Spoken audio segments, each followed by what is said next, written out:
TB dam ವರದಿಯ ಬಗ್ಗೆ republic Kannada ವರದಿಯ ಬಗ್ಗೆ ತಕ್ಷಣಕ್ಕೆ ಅಲರ್ಟ್ ಆಗಿದ್ದಾರೆ. ಮಾನ್ಯ ಮುಖ್ಯಮಂತ್ರಿ ಸಿದ್ದರಾಮಯ್ಯನವರು ಇವತ್ತು ಟಿಬಿ ಡ್ಯಾಮ್ ಏನು ಒಡೆದು ಹೋಗಿತ್ತು ಆ ಸ್ಥಳಕ್ಕೆ ಇವತ್ತು ಮಾನ್ಯ ಮುಖ್ಯಮಂತ್ರಿಗಳು ಭೇಟಿಯನ್ನು ಕೊಡ್ತಾರೆ. ಫುಲ್ ಅಲರ್ಟ್ ಆಗಿದೆ ಸರ್ಕಾರ.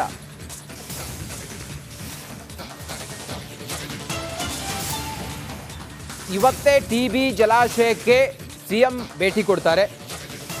ಡಿಸಿಎಂ ಭೇಟಿ ಬೆನ್ನಲ್ಲೇ ಸಿದ್ದರಾಮಯ್ಯನವರು ಇವತ್ತು ಭೇಟಿ ಕೊಡ್ತಾರೆ. ಕ್ರಸ್ಟ್ ಗೇಟ್ ವೀಕ್ಷಣೆ ಬಳಿಕ ಅಧಿಕಾರಿಗಳ ಜೊತೆಯಲ್ಲಿ ಸಭೆಯನ್ನ ಮಾಡ್ತಾರೆ ಸಿದ್ದರಾಮಯ್ಯ. ನಿರ್ಲಕ್ಷ್ಯ ಯಾರು ತೋರಿದ್ದಾರೆ ಅಂತ ಅಧಿಕಾರಿಗಳ ತಲೆದಂಡ ಇವತ್ತಾಗುತ್ತಾ? ಅನಾಹುತದ ಬಗ್ಗೆ ತನಿಖೆಗೆ ಸಿದ್ದರಾಮಯ್ಯನವರು ತನಿಖೆಗೆ ಆದೇಶವನ್ನು ಕೊಡ್ತಾರ. ಟಿಬಿ ಡ್ಯಾಮ್ ಬಗ್ಗೆ ನಿರಂತರವಾಗಿ ರಿಪಬ್ಲಿಕ್ ಕನ್ನಡ ವರದಿಯನ್ನು ಮಾಡಿತ್ತು. ಟಿಬಿ ಡ್ಯಾಮ್ನಲ್ಲಿ ಆ ಕ್ರಸ್ಟ್ ಗೇಟ್ ಏನು ನೋಡಿ, ಟಿಬಿ ಡ್ಯಾಮ್ನಲ್ಲಿ ಕ್ರಸ್ಟ್ ಗೇಟ್ ಕಟ್ ಆಗಿದೆಯಲ್ಲ, ಒಡೆದು ಹೋಗಿದ್ದಲ್ಲ, ಇದು ಕ್ರಸ್ಟ್ ಗೇಟ್ ಕಟ್ ಆಗಿದ್ದು.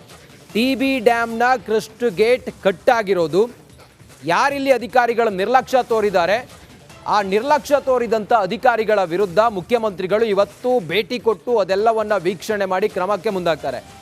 ಟಿಬಿ ಡ್ಯಾಮ್ ಒಡೆದು ಹೋಗಿರೋದಲ್ಲ, ಟಿಬಿ ಡ್ಯಾಮ್ ಕಟ್ಟಾಗಿರುವಂಥ ಚೈನನ್ನು ಗಮನಿಸ್ತಾ ಇದ್ದೀರಿ. ಯಾವುದೇ ಕ್ಷಣದಲ್ಲೂ ಕೂಡ ಇದು ಅಪಾಯಕ್ಕೆ ಆಹ್ವಾನ ಕೊಟ್ಟಂಗಿದೆ. ಹಾಗಾಗಿ ಮುಖ್ಯಮಂತ್ರಿಗಳು ಇದನ್ನು ವೀಕ್ಷಣೆ ಮಾಡ್ತಾರೆ. ಅದರ ಜೊತೆಗೆ ಯಾರು ನಿರ್ಲಕ್ಷ್ಯ ತೋರಿದಂಥ ಅಧಿಕಾರಿ ಅವರ ವಿರುದ್ಧ ಕ್ರಮ ಕೈಗೊಳ್ತಾರೆ.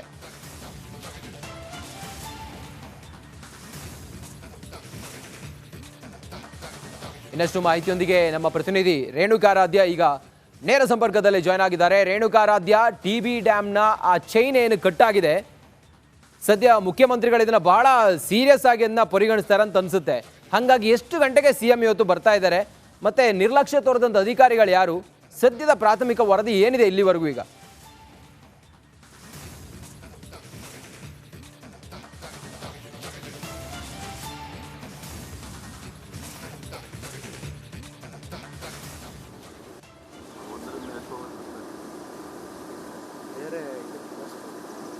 ಖಂಡಿತ ರಜಿತ್, ಏನು ಟಿಬಿ ಡ್ಯಾಮ್ನ 19ನೇ ಗೇಟ್ನ ಚೈನ್ ಲಿಂಕ್ ಕಟ್ ಆಗಿ ಗೇಟ್ ಏನು ಮುರಿದು ಹೋಗಿತ್ತು, ಆ ಪ್ರಕರಣಕ್ಕೆ ಸಂಬಂಧಪಟ್ಟಂತೆ ಇಲ್ಲಿಯವರೆಗೂ ಕೂಡ ರಾಜ್ಯ ಸರ್ಕಾರ ಸಂಪೂರ್ಣವಾಗಿ ನಿರ್ಲಕ್ಷ್ಯವನ್ನು ಮಾಡಿತ್ತು.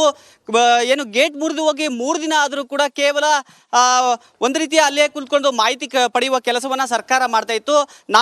ನಾಮಕಾವಸ್ಥೆಗೆ DCM DK ಶಿವಕುಮಾರ್ ಅವರು ಬಂದು ಕೇವಲ 20 ನಿಮಿಷ ನೋಡಿ ಹೋಗಿದ್ರು. ಆದರೆ ಈ ಭಾಗದ ರೈತರು ಜೊತೆಗೆ ರಿಪಬ್ಲಿಕ್ ಕನ್ನಡ ಈ ವಿಚಾರವನ್ನು ಗಂಭೀರವಾಗಿ ಪರಿಗಣಿಸಿ ನಿರಂತರ ವರದಿಯನ್ನು ಮಾಡಿದ್ದ ಫಲವಾಗಿ ಈಗ ಸಿಎಂ ಅವರು ಇವತ್ತು ಡ್ಯಾಮ್ಗೆ ಭೇಟಿಯನ್ನು ಕೊಡ್ತಾರೆ. ಇಲ್ಲಿ 12:30ಕ್ಕೆ ಸಿಎಂ ಅವರು ಕೊಪ್ಪಳಕ್ಕೆ ಬರ್ತಾರೆ. ಕೊಪ್ಪಳದಿಂದ ನೇರವಾಗಿ ಮುಂಡ್ರಗಿ ಭಾಗದಲ್ಲಿರ್ತಕ್ಕಂಥ ಗೇಟ್ನ ಮೂಲಕ ಟಿಬಿ ಡ್ಯಾಮ್ಗೆ ಎಂಟ್ರಿಯನ್ನು ಕೊಡ್ತಾರೆ. ಬಳಿಕ 19ನೇ ಗೇಟ್ನ ವೀಕ್ಷಣೆಯನ್ನು ಮಾಡ್ತಾರೆ. ಆ ಬಳಿಕ ಟಿಬಿ ಡ್ಯಾಮ್ ಅಧಿಕಾರಿಗಳ ಜೊತೆ ಒಂದು ಮಹತ್ವದ ಸಭೆಯನ್ನು ಮಾಡಿ ಅವರಿಂದ ಏನೆಲ್ಲ ಆಗಿದೆ, ಮುಂದೆ ಏನು ಮಾಡಬಹುದು ಅನ್ನೋದನ್ನ ಚರ್ಚೆ ಮಾಡ್ತಾರೆ. ಇಲ್ಲಿ ಪ್ರಮುಖವಾಗಿ ಗಮನಿಸಬೇಕಾಗಿರ್ತಕ್ಕಂಥ ಅಂಶ ಏನು ಅಂದ್ರೆ, ಈ ವಿಚಾರವನ್ನ ಇಲ್ಲಿಯವರೆಗೂ ಲಘುವಾಗಿ ತೆಗೆದುಕೊಂಡಿರ್ತಕ್ಕಂಥ ಸರ್ಕಾರ ಈಗ ಯಾವ ರೀತಿಯಾಗಿ ತೆಗೆದುಕೊಳ್ಳುತ್ತೆ ಅನ್ನೋದು ಬಹಳ ಪ್ರಮುಖವಾಗುತ್ತೆ. DCM DK ಶಿವಕುಮಾರ್ ಅವರು ಇಲ್ಲಿಗೆ ಬಂದಾಗ ಹೇಳಿದ್ರು, ಅಂದ್ರೆ ಡ್ಯಾಮ್ಗೆ ಬಂದಾಗ ಹೇಳಿದ್ರು, ಯಾರದ್ದು ಕೂಡ ನಿರ್ಲಕ್ಷ್ಯ ಇಲ್ಲ, ನಾವು ಈಗ ಸದ್ಯ ಯಾರನ್ನು ಕೂಡ ಬ್ಲೇಮ್ ಮಾಡಲ್ಲ ಅಂತ ಹೇಳಿದ್ರು. ಆದರೆ ಈಗ ಇಲ್ಲಿಯ ಈ ಭಾಗದ ಜನಪ್ರತಿನಿಧಿಗಳು ಜೊತೆಗೆ ರಿಪಬ್ಲಿಕ್ ಕನ್ನಡದ ಆಗ್ರಹದ ಮೇರೆಗೆ ಇವತ್ತು ಸಿಎಂ ಅವರು ಈ ಒಂದು ಪ್ರಕರಣವನ್ನ ತನಿಖೆ ನಡೆಸ್ತಾರ ಅನ್ನೋದು ಬಹಳ ಒಂದು ಮುಖ್ಯವಾಗಿರ್ತಕ್ಕಂಥದ್ದು. ಯಾಕಂದ್ರೆ ಇಂತಹ ಒಂದು ಗಂಭೀರ ಪ್ರಕರಣವನ್ನ ಕೇವಲ ಉಡಾಫೆಯಾಗಿ ಉತ್ತರ ಕೊಡೋದ್ರ ಬದಲು ಒಂದು ಹಂತದ ತನಿಖೆಯನ್ನ ಮಾಡಿಸಿದ್ರೆ ಯಾರ ನಿರ್ಲಕ್ಷ್ಯ ಆಗಿದೆ ಅನ್ನೋದು ಎದ್ದು ಕಾಣುತ್ತೆ. ಇನ್ನೊಂದು ಕಡೆಗೆ ಸಿಎಂ ಅವರು ಈ ಭಾಗದ ರೈತರಿಗೆ ಇವತ್ತು ಏನ್ ಹೇಳ್ತಾರೆ ಅನ್ನೋದು ಬಹಳ ಮುಖ್ಯವಾಗುತ್ತೆ. ಯಾಕಂದ್ರೆ ಈಗಾಗಲೇ ವಿರೋಧ ಪಕ್ಷವಾಗಿರ್ತಕ್ಕಂಥ ಬಿಜೆಪಿ ಒಂದು ಆಗ್ರಹವನ್ನ ಮಾಡಿದೆ. ಅದರಲ್ಲೂ ವಿಶೇಷವಾಗಿ ವಿಜಯೇಂದ್ರ ಅವರು ಹೇಳಿರ್ತಕ್ಕಂಥದ್ದು 1 ಹೆಕ್ಟರ್ಗೆ 50,000 ರೂಪಾಯಿಯನ್ನ ರೈತರಿಗೆ ಪರಿಹಾರವಾಗಿ ಕೊಡಬೇಕು. ಯಾಕಂದ್ರೆ 2ನೇ ಬೆಳೆಗೆ ನೀರಿಲ್ದಂಗೆ ಆಗುತ್ತೆ, ಹೀಗಾಗಿ ಕೊಡಬೇಕು ಅಂತ ಆಗ್ರಹ ಮಾಡಿದ್ರೆ ಆ ವಿಚಾರವನ್ನ ಸರ್ಕಾರ ಯಾವ ಮಟ್ಟಕ್ಕೆ ತೆಗೆದುಕೊಂಡು ಹೋಗುತ್ತೆ, ಸಿಎಂ ಅವರು ಏನು ಕ್ರಮಗಳನ್ನ ಕೈಗೊಳ್ತಾರೆ ಅನ್ನೋ ನಿರೀಕ್ಷೆ ಈ ಭಾಗದ ಜನರ ಬಳಿ ಇರ್ತಕ್ಕಂಥದ್ದು. ಹೀಗಾಗಿ ಇವತ್ತು ಸಿಎಂ ಅವರ ಭೇಟಿ ಸಾಕಷ್ಟು ಮಹತ್ವವಾಗಿರ್ತಕ್ಕಂಥದ್ದು. ರಂಜಿತ್, ಓಕೆ, ಥ್ಯಾಂಕ್ ಯು ನಿಮ್ಮೆಲ್ಲ ಮಾಹಿತಿಗಾಗಿ ರೇಣುಕಾರಾಧ್ಯ. ಈಗ ಒಂದು ಬ್ರೇಕ್.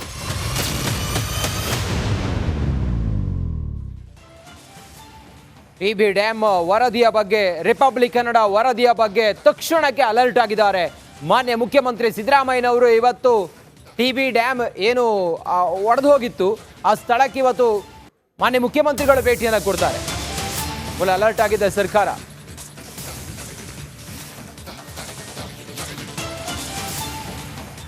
ಇವತ್ತೇ ಟಿಬಿ ಜಲಾಶಯಕ್ಕೆ ಸಿಎಂ ಭೇಟಿ ಕೊಡ್ತಾರೆ. ಡಿಸಿಎಂ ಭೇಟಿ ಬೆನ್ನಲ್ಲೇ ಸಿದ್ದರಾಮಯ್ಯನವರು ಇವತ್ತು ಭೇಟಿ ಕೊಡ್ತಾರೆ. ಕ್ರಸ್ಟ್ ಗೇಟ್ ವೀಕ್ಷಣೆ ಬಳಿಕ ಅಧಿಕಾರಿಗಳ ಜೊತೆಯಲ್ಲಿ ಸಭೆಯನ್ನ ಮಾಡ್ತಾರೆ ಸಿದ್ದರಾಮಯ್ಯ. ನಿರ್ಲಕ್ಷ್ಯ ಯಾರು ತೋರಿದ್ದಾರೆ ಅಂತ ಅಧಿಕಾರಿಗಳ ತಲೆದಂಡ ಇವತ್ತಾಗುತ್ತಾ? ಅನಾಹುತದ ಬಗ್ಗೆ ತನಿಖೆಗೆ ಸಿದ್ದರಾಮಯ್ಯನವರು ತನಿಖೆಗೆ ಆದೇಶವನ್ನು ಕೊಡ್ತಾರ? ಟಿಬಿ ಡ್ಯಾಮ್ ಬಗ್ಗೆ ನಿರಂತರವಾಗಿ ರಿಪಬ್ಲಿಕ್ ಕನ್ನಡ ವರದಿಯನ್ನು ಮಾಡಿತ್ತು. ಟಿಬಿ ಡ್ಯಾಮ್ನಲ್ಲಿ ಆ ಕ್ರಸ್ಟ್ ಗೇಟ್ ಏನು ನೋಡಿ, ಟಿಬಿ ಡ್ಯಾಮ್ನಲ್ಲಿ ಕ್ರಸ್ಟ್ ಗೇಟ್ ಕಟ್ ಆಗಿದೆಯಲ್ಲ, ಒಡೆದು ಹೋಗಿದ್ದಲ್ಲ, ಇದು ಕ್ರಸ್ಟ್ ಗೇಟ್ ಕಟ್ ಆಗಿದ್ದು. ಟಿಬಿ ಡ್ಯಾಮ್ನ ಕ್ರಸ್ಟ್ ಗೇಟ್ ಕಟ್ ಆಗಿರೋದು ಯಾರಿಲ್ಲಿ ಅಧಿಕಾರಿಗಳು ನಿರ್ಲಕ್ಷ್ಯ ತೋರಿದ್ದಾರೆ, ಆ ನಿರ್ಲಕ್ಷ್ಯ ತೋರಿದಂಥ ಅಧಿಕಾರಿಗಳ ವಿರುದ್ಧ ಮುಖ್ಯಮಂತ್ರಿಗಳು ಇವತ್ತು ಭೇಟಿ ಕೊಟ್ಟು ಅದೆಲ್ಲವನ್ನ ವೀಕ್ಷಣೆ ಮಾಡಿ ಕ್ರಮಕ್ಕೆ ಮುಂದಾಗ್ತಾರೆ. ಟಿಬಿ ಡ್ಯಾಮ್ ಒಡೆದು ಹೋಗಿರೋದಲ್ಲ, ಟಿಬಿ ಡ್ಯಾಮ್ ಕಟ್ಟಾಗಿರುವಂಥ ಚೈನನ್ನು ಗಮನಿಸ್ತಾ ಇದ್ದೀರಿ. ಯಾವುದೇ ಕ್ಷಣದಲ್ಲೂ ಕೂಡ ಇದು ಅಪಾಯಕ್ಕೆ ಆಹ್ವಾನ ಕೊಟ್ಟಂಗಿದೆ. ಹಾಗಾಗಿ ಮುಖ್ಯಮಂತ್ರಿಗಳು ಇದನ್ನು ವೀಕ್ಷಣೆ ಮಾಡ್ತಾರೆ. ಅದರ ಜೊತೆಗೆ ಯಾರು ನಿರ್ಲಕ್ಷ್ಯ ತೋರಿದಂಥ ಅಧಿಕಾರಿ ಅವರ ವಿರುದ್ಧ ಕ್ರಮ ಕೈಗೊಳ್ತಾರೆ.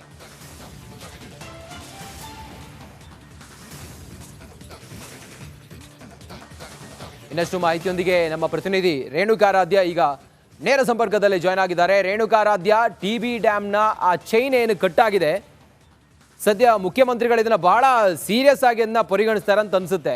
ಹಾಗಾಗಿ ಎಷ್ಟು ಗಂಟೆಗೆ ಸಿಎಂ ಇವತ್ತು ಬರ್ತಾ ಇದ್ದಾರೆ, ಮತ್ತೆ ನಿರ್ಲಕ್ಷ್ಯ ತೋರಿದಂಥ ಅಧಿಕಾರಿಗಳು ಯಾರು, ಸದ್ಯದ ಪ್ರಾಥಮಿಕ ವರದಿ ಏನಿದೆ ಇಲ್ಲಿವರೆಗೂ ಈಗ?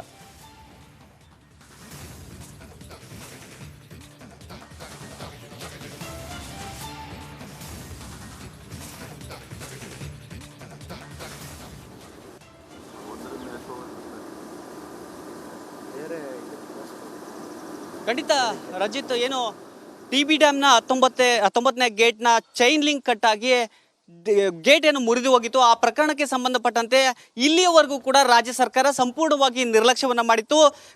ಏನು ಗೇಟ್ ಮುರಿದು ಹೋಗಿ 3 ದಿನ ಆದರೂ ಕೂಡ ಕೇವಲ ಒಂದು ರೀತಿಯ ಅಲ್ಲೇ ಕುತ್ಕೊಂಡು ಮಾಹಿತಿ ಪಡೆಯುವ ಕೆಲಸವನ್ನ ಸರ್ಕಾರ ಮಾಡ್ತಾ ಇತ್ತು.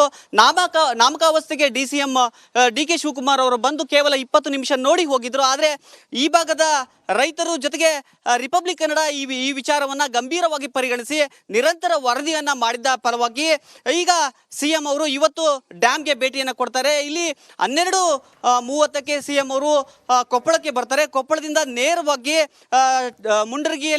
ಮುಂಡ್ರಗಿ ಭಾಗದಲ್ಲಿರ್ತಕ್ಕಂಥ ಗೇಟ್ನ ಮೂಲಕ ಟಿಬಿ ಡ್ಯಾಮ್ಗೆ ಎಂಟ್ರಿಯನ್ನು ಕೊಡ್ತಾರೆ. ಬಳಿಕ 19ನೇ ಗೇಟ್ನ ವೀಕ್ಷಣೆಯನ್ನ ಮಾಡ್ತಾರೆ. ಆ ಬಳಿಕ ಟಿಬಿ ಡ್ಯಾಮ್ ಅಧಿಕಾರಿಗಳ ಜೊತೆ ಒಂದು ಮಹತ್ವದ ಸಭೆಯನ್ನ ಮಾಡಿ ಅವರಿಂದ ಏನೆಲ್ಲ ಆಗಿದೆ, ಮುಂದೆ ಏನು ಮಾಡಬಹುದು ಅನ್ನೋದನ್ನ ಚರ್ಚೆ ಮಾಡ್ತಾರೆ. ಇಲ್ಲಿ ಪ್ರಮುಖವಾಗಿ ಗಮನಿಸಬೇಕಾಗಿರ್ತಕ್ಕಂಥ ಅಂಶ ಏನಂದ್ರೆ, ಈ ವಿಚಾರವನ್ನ ಇಲ್ಲಿಯವರೆಗೂ ಲಘುವಾಗಿ ತೆಗೆದುಕೊಂಡಿರ್ತಕ್ಕಂಥ ಸರ್ಕಾರ ಈಗ ಯಾವ ರೀತಿಯಾಗಿ ತೆಗೆದುಕೊಳ್ಳುತ್ತೆ ಅನ್ನೋದು ಬಹಳ ಪ್ರಮುಖವಾಗುತ್ತೆ.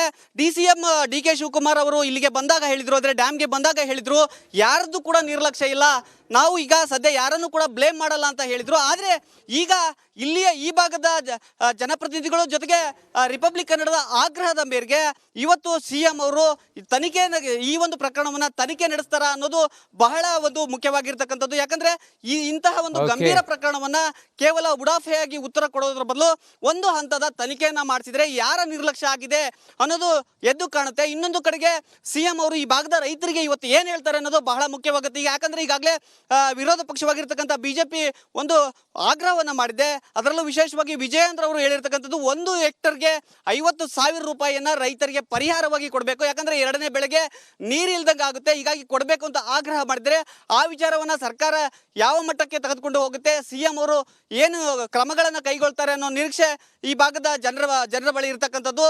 ಹೀಗಾಗಿ ಇವತ್ತು ಸಿಎಂ ಅವರ ಭೇಟಿ ಸಾಕಷ್ಟು ಮಹತ್ವವಾಗಿರ್ತಕ್ಕಂಥದ್ದು. ರಂಜಿತ್, ಓಕೆ, ಥ್ಯಾಂಕ್ ಯು ನಿಮ್ಮೆಲ್ಲ ಮಾಹಿತಿಗಾಗಿ ರೇಣುಕಾರಾಧ್ಯ. ಈಗ ಒಂದು ಬ್ರೇಕ್.